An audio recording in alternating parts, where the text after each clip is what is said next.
Welcome to the Psychedelia Podcast, where we talk about the third wave of psychedelics. Through our many wide-ranging conversations with scientists, policymakers, entrepreneurs, and event organizers, we bring you an exclusive look into the many minds of the psychedelic world. It's time to let the word out about psychedelics and how they can be used as tools to benefit both the individual and the community. Welcome to the third wave. Hey, and welcome back to the Third Wave Podcast. We have a little special bonus podcast today. It's just a brief one. I think it's maybe just 25 to 30 minutes with the director of The Last Shaman, Raz Degan, who is an actor, director, and cinematographer. Born in Israel at the age of 21, Raz became a male model and began traveling, and now he has released a feature-length film that is executive produced by Leonardo DiCaprio, and it will be released on Netflix in 2017. It's called The Last Shaman. It was shown at Psychedelic Science back in April. I had a chance to preview it before then, I believe in March 2017. I really enjoyed the film, and so I wanted to make sure that we had at least a brief podcast with the director Raz. Raz is a very, very intense dude, and we got to the core of his motivations and reasons for making the film in this brief podcast episode. So I think you guys will enjoy it. If you enjoy the podcast and if you get a lot of value out of it, again, we just ask you that you could please make a donation on our Patreon page and leave us a review on iTunes. And that's it. Enjoy the podcast.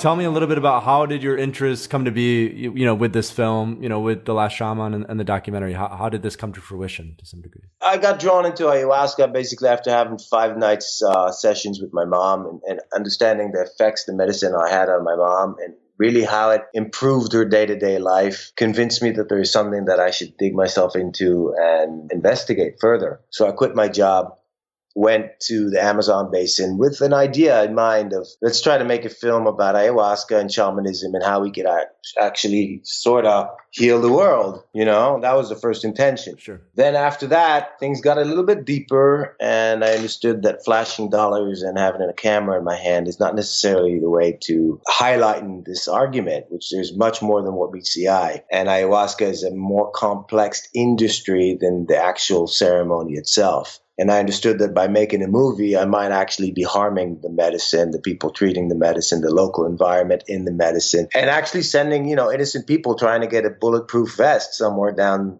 where there is none. So things got a little bit more, deeper. And I realized that I needed to find a different vehicle if I was to actually try to portray anything that has to do with this medicine. And basically, a lot of the cause and effect came to play. What is our being the Western world, responsibility for the changing environment these indigenous cultures are going through? And basically, what is my effect on them? So not just what ayahuasca could be the effect on me, but what's my effect on ayahuasca? Started to really drill in my head this whole aspect of let's not try to be a savior of the planet, but let's just try to save what's out there. That's basically how it all started. And then I realized, once I started investigating, the more I investigated, the more I realized that there's much more than, as I said before, what meets the eye. That I lifted the carpet and I saw that there are a lot of really unpleasant things engaged that have nothing to do with the plant itself. And I just thought that,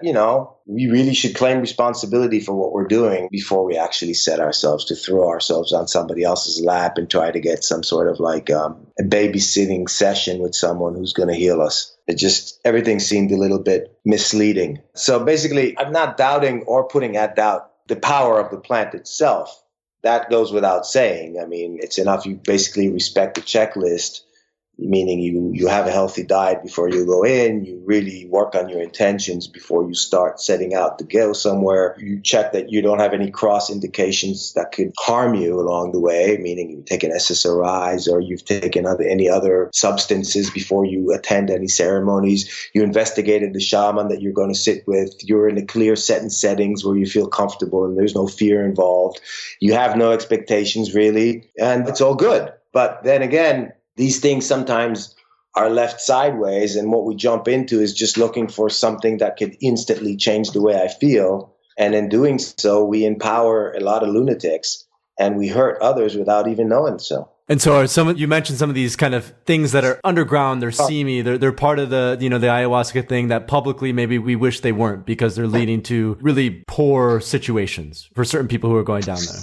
Well, basically, they're leading towards the end of ayahuasca, the way I see it. The local people can't even afford their own medicine. The more Yankee Doodles come down into town, the higher the price is. And, ayahuasca is a vine that actually takes anywhere from 8 to 20 years to actually be ready for consumption. It requires harvest. It requires planning. It takes time. And the demand is exceeding the supply. So I'm not saying, or don't get me wrong, that no one is not entitled to go down to Peru or wherever they want to and sit in circles and do ceremonies. And normally the effect could be really rewarding. But I am saying my experience has led me to understand that there is a lot of harm going down in the Amazon with the local communities. The local environment over there is really shifting. And a lot of people these days are not really, let's put it this way, qualified knowing shamans other than brujos, witchcrafters that are trying to make an extra buck on people's desperation, basically. And people shouldn't throw themselves in the hands of nobody without asking the proper questions, meaning, why am I going? Who am I going? Where am I going? What are the implications of this trip, basically, in my life and the life of the ones that are going to be, around me in that trip of mine. So that's that. And also know that this is a sacred medicine we're dealing with. So, the whole argument of making a movie was like, am I desacramenting sacredness by making something about sacredness, which is really not sacred? There was a lot of conflict going on around before actually making this movie. And there is, I think whenever you're dealing with subjects like this, I think a lot of people would lead us to believe that it's black and white, and it's not. There's so much nuance and there's so much complexity to these questions because, like you're saying, this medicine is needed by a lot of people, and it's needed most importantly by the people who grow it, meaning, people from the Amazon. But it's also obviously increasingly needed by a Western populace that is struggling with questions of connection and questions of, even on a more practical level, like depression, addiction, isolation. And so it's not black or white, meaning Westerners shouldn't go down there and this should only be for the Amazonians. But it's also like, how does this get managed? As it continues to grow, how does it get managed? Because that's a big question that I often think about is like, this is going to continue to grow in popularity. And you're right, there are a lot of negative effects because of that on the people that in the Amazon. Yeah, the people in the Amazon, but also the Western culture, because every second dude right now is having his own ceremony in his own backyard, and he's putting his Shipibo outfit on, and he became the shaman. So we're cultivating generation of ignorance in a sense, because the teachings are not really in the teacher. The teachings are within you. They sort of like the beauty of this plant, the beauty of this medicine, that it seems to connect to our knowing. And it allows you to see, to unveil, to sort of like clean out these areas that have been hidden in your life and recognize that which could be worked on and that which needs attention, and it's not necessarily what goes down in the ceremony as much as what you take out of a ceremony into the day-to-day life, which will create change in yourself, in your environment, and in your loved ones, and your relationship to life. It's not an instant cure-all, ayahuasca. People, and it's not one of those things where, it's a competition of how many times you've been or attended ceremonies. As I've seen, I drank 20 times, I drank 50 times, I drank 5,000 times. If you drank 5,000 times and you're still drinking, it's a bottomless pit. Where are you going? I've met people, especially lately since the movie's out, that come up to me. They go, I drank it so many times, I'm still and I drank it this, and I can't find myself. And why is this happening to me? It's happening to you because you're putting all your hopes on some external means out of yourself, which, and then the minute you don't have it, you don't have it. It's ridiculous. You know what I'm saying? It's like, if it's all there, ayahuasca is just there to remind you that you already know, and to actually start stimulating that which will create that enthusiastic approach to take action. A lot of times, we don't want to take action. We sort of know. Most of the time we know, but we don't want to do anything about it. And not doing anything about it, we'll look for an instant miracle in order to bypass that which needs to be done. Yeah, it's the sense of like guru worship almost still, where people feel like they need an external party to tell them it's okay to do X. Well, there was the guru, then there was the yoga teacher, and now there's a shaman. Yeah. Exactly. So I don't understand it in the sense that, I really believe that we are at a time where I do understand it. I just don't accept it. Let's put it this way. We're living in incredible times. We're living in times where, at the one end of the equation, we have complete madness, tyrants as presidents, no water around, everything's changing. There's paranoia in the minds of the collectiveness. There's all this thing going around the 6 o'clock news and the advertisement for some sort of cure-all for any disease that you've basically inherited through going to the local supermarket. It's just a never-ending kind of spiral. And on the other end, more and more people are enlightened. More and more people are being conscious. More and more people are loving actually the simplicity of being alive and are trying to do something towards Mother Earth, Pachamama, rather than themselves. So the yin and yang are always in balance. Whether or not we want to see it, that's a different thing. The universe is in balance, and God is indifferent. The sad truth and the honest truth. So if it rains on your wedding day, it doesn't mean it doesn't exist. Sure. And an ayahuasca ceremony will allow you to connect to that sort of divine energy within yourself and within and around us. But the work, and I go back to what I said 20 minutes ago, is within you. And ayahuasca will only give you an indication to those areas that need to be worked on. But it's not going to crown you the next Messiah. It's not going to allow you to not do the work by preaching to others what you need to do. Because, what you're talking about is like, to some sense, how do we manage the ego? Because even the sense of I've drank 20 times, I've drank 50 times, that's ego, right? And I think there's a sense from my understanding that a big part of going through these experiences is recognizing that ego exists, but also recognizing its downfalls, or like how we can manage it to better kind of navigate life in a way, and to better navigate this reality, to like enjoy the presence of being without having to play these kind of status games to some degree. Yeah, there's a fine line between intuition and hallucinations. Yes. So when we're in these ceremonies, we need to check in sometimes and check in, because it's very easy to be caught on an ego ride and think I'm going to be saving the world, or I know exactly what I need to do, and not really looking at the insights, the teachings. And it's a very, very razor sharp fine line. I've seen people drink ayahuasca once and never go back to ayahuasca because the teaching was so clear to them. They totally got it. They will never sit in another ceremony. I've seen people sit a few times in the ceremony because they're dealing with heavier issues and actually taking, their own actions in their hands and bettering their lives. And I've seen people sit there hundreds of times and get really nothing. They're going after that sort of like a DMT experience, and they get hooked on the visions, and they think the visions are going to do the work, and it's not exactly so. No, I remember do you know Ice Sears? Are you familiar with Ice Sears? Yeah. I Yeah. was sitting with Ben in New York at the Q&As at the end of the film. It's quite interesting. Yeah, well, and I went to the World Ayahuasca Conference in Rio Branco last October that was going on, and I remember I was like one of a talk that one of the people at Ice Sears was doing, and he basically talked about how there were people who would come to them and be like, I've been drinking ayahuasca 30 times in the last month, and I'm still like having these issues and these problems. What should I do? And they're like, well, you should stop drinking ayahuasca. Because there's a sense of getting so obsessed with these visions and a sense of becoming so kind of involved with this outer world and never taking the time to really self-reflect and do that inner work, because I think it can be so daunting for some people. And if we come back to what we were talking about earlier, we don't really have, like, it's starting to develop, but the support system oftentimes for people who are coming back from these experiences or even having them in the Amazon, it's not necessarily prevalent. It's not as present as it should be in terms of the integration, in terms of, follow-up work. Like I just did a podcast with a therapist, a psychotherapist who wrote this book, Listening to Ayahuasca. Her name's Rachel Harris. And this is a big part of what she spoke about. It's like, it's not really just the experience. It's like, how do you integrate it? Like, what are you doing after you go through that to really make sure that those benefits, they're not abstract, that you really can bring them back to reality? Most of the times, it's like, let's say, I'm just going to sidetrack for a second. There's this plant, there's the root called iboga, right? Ibogaine.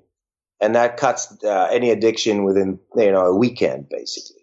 So that's really quicker deal with addiction. That's the fastest route out of addiction. But if you go back to a house that everyone's a drug addict in, obviously your addiction problems are not going to be resolved, because within a few days, you're going to fall back right into your habits. So, if we're drinking ayahuasca, but then in our day-to-day, we're not changing our habits. We're not changing our routines. We're not changing the shortcuts. It's obviously we're going to fall back into the old. Well, and I think most importantly, it's like sometimes it's not changing the people you spend time with. And I think for me, that's also like a big part of it is how do we change that dynamic, right? So like, how do we create more community for people who are coming back from these experiences? So that, because I don't think it's an individual thing, right? With the overrise of popularity of ayahuasca, and especially the openness and of what's going on today, there is room for communities. There is room, and there are a lot less festivals and organizations. The world of spirit is really roaming free right now. The whole Burning Man community, the whole other festivals that are out there. There are a lot of ways to tap into the people that are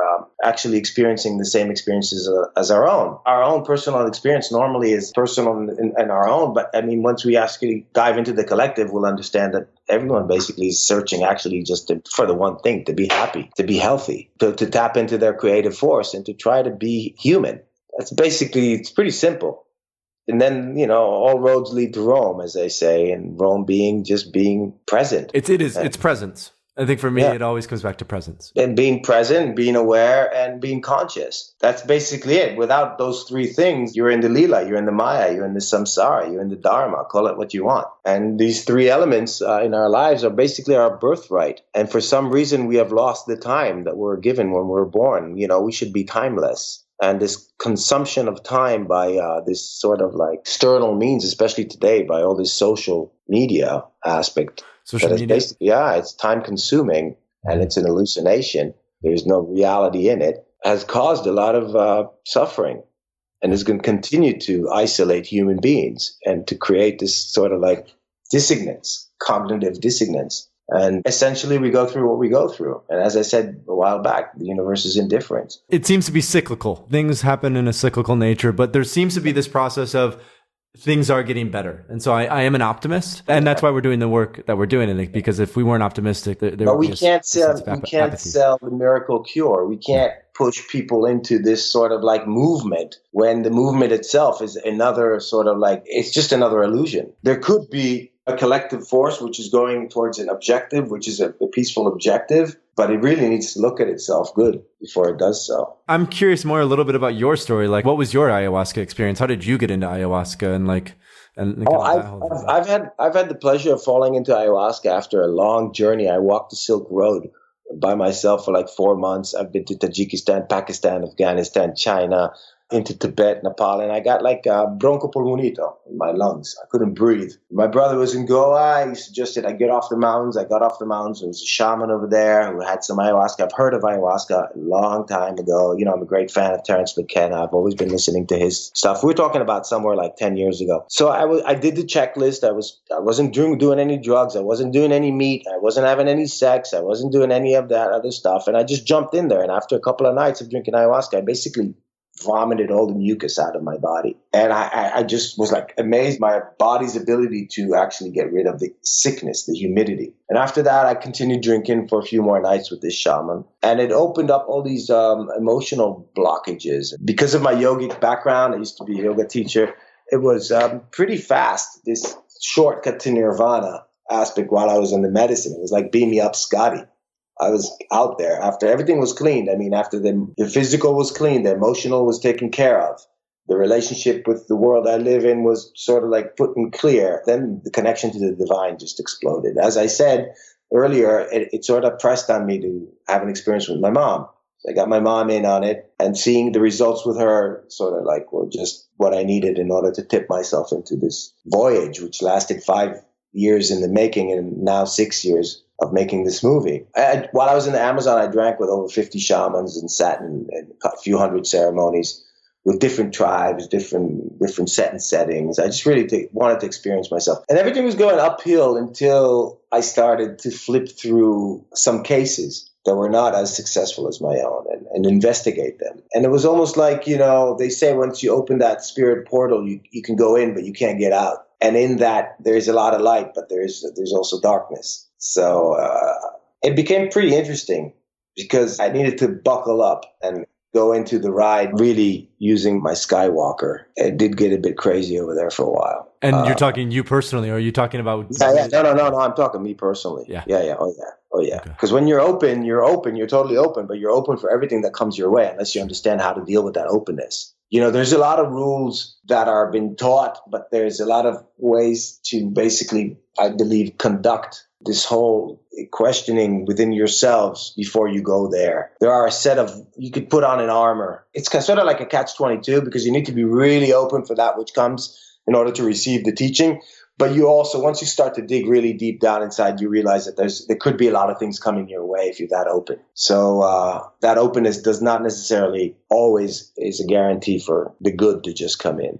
And I mean, can you make that a little bit more concrete? Like, was there a personal? Well, I'm trying to say, guys, I'm trying not to freak people out and stay out of, That's fine. yeah, That's fine. and trying to basically honestly not name things or this. Sure. But I always, let me just put it this way. My suggestion to people is to always call upon the guardian angels to protect the space they're in personally. Protect your space. Not allow anyone in your space who doesn't reveal his identity. And if something comes your way, always ask its intention. That's it. And know that you are light, and know that no amount of darkness can penetrate any light, but you can go with your light into any darkness, just light a match and get rid of that darkness. So have faith in yourself, and have faith in your guardian angels, and have faith in your intentions, and have faith general. And I'm saying that because, once you start lifting the carpet and seeing the dirt, a lot of other people get pissed off because you've seen what they're hiding. So you're actually going into people's sort of like livelihood, and it's a big business out there. And, I really went deep. Unfortunately, I had some really bad encounters with people, which fortunately shaped the film to be what it is, because otherwise it would have been one film advocating one guy's journey of awakening without the consequences of his own actions or the actions of what's going around in these settings. This film is out, right? It's been out now a month, 6 weeks. Yeah, the film's out on, it's doing its U.S. Theatrical tour, which I'm really, really grateful of this possibility, because it's quite a miracle to shoot a movie by yourself in the Amazon for 3 years, and for a story like this to hit theatrical release, it's also nice for the movement. As we spoke before, it's nice to get recognition that there is an alternative way to look upon mental illness, which is so escalating these days. Depression is the second leading cause of disability in the world today, and it's affecting everyone. And it's affecting some people that you don't even know are affected. It's one of those cases where your husband and your girlfriend or your colleague at work or whatever, your schoolmate, people could be affected by it, and it could come inside your life as a dark shadow. And there's no way out sometimes and then they feed you these pharmaceutical pills, which sometimes help stabilize the mind. Sometimes they do. And sometimes it's just another pill and you get yourself deeper in the rabbit's hole. I'm no one to say, I can't. This is a personal thing. It's like ayahuasca, it could help you, or like it could get you in the rabbit's hole as well, right? We just discussed the same thing.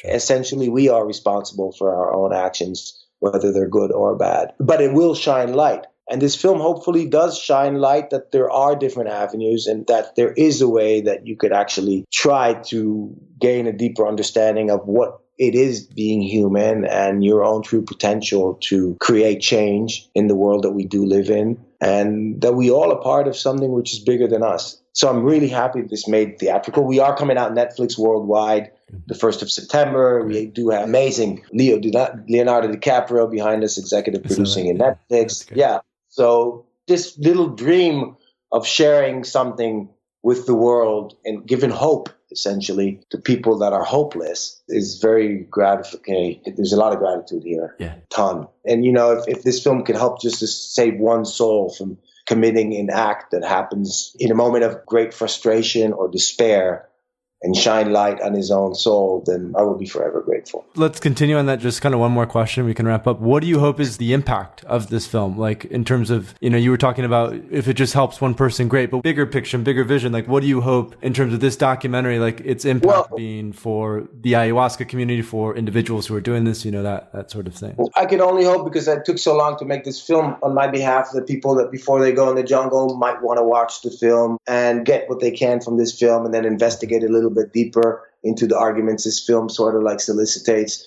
I could hope that maybe this film will be considered to be screened at educational screenings throughout colleges in the United States. I could hope that maybe parents would watch this film before they start to manipulate their kids to become something, or put stress in their kids' minds without knowing so.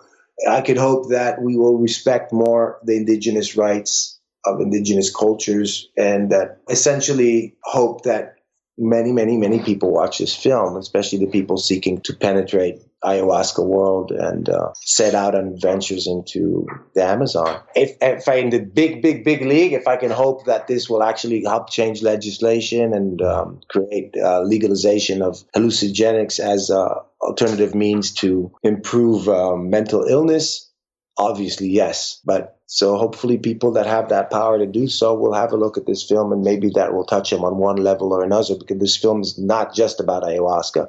It really is a journey of awakening, and it really is a father and son movie, and it really is a movie about how we grow up in a pressure-driven society, and it really is a movie about our cause and effect, and it is really a movie about soul-searching and basically respecting nature and indigenous people and asking ourselves twice before we actually do something.